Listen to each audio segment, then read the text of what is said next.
आपण पाहत आहात लोकहित लाईव्ह न्यूज चॅनल। भगवान दशरथ गुटके मंगरूळ कारखाना यवतमाळ तालुक्यातील या शेतकऱ्याच्या शेतातील विहीर, घर आणि सोयाबीन हे पूर्णतः पावसामुळे नुकसान झालेलं आहे।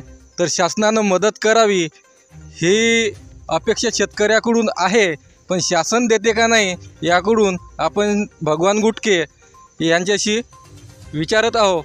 तर भाऊ, तुम्ही सांगा, यावर्षी सतत पाऊस पडला, तुमची विहीर खचली, तुमच्याला घर पडलं, सोयाबीन गेलं, आता तुम्ही जीवन कसे जगता? आता एक महिना सतत पाऊस आला, पावसामुळं ते सोयाबीन तर गेलं, पण विहीरही खचली आणि माझं घर राहायचं होतं इथं शेतामध्ये, तर ते घर पूर्ण पडलं।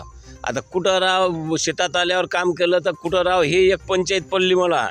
आणि आता समोर दिवाळी आली, दिवाळीसाठी लेकीवाळी येते, आता त्याला कोणची साडी घ्यावं काय करावं, आता ते एक मोठा विचार पडला मला की आता कोण्या तऱ्हेनं आपण दिवाळी साजरी करावं, कशी करावं, हे मला एवढी काळजी पडली की अत्यंत काळजी पडली।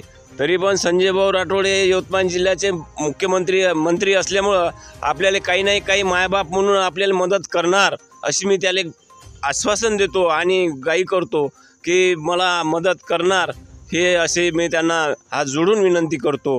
म्हणून मी 2 शब्द हे सांगितले तुम्हाला।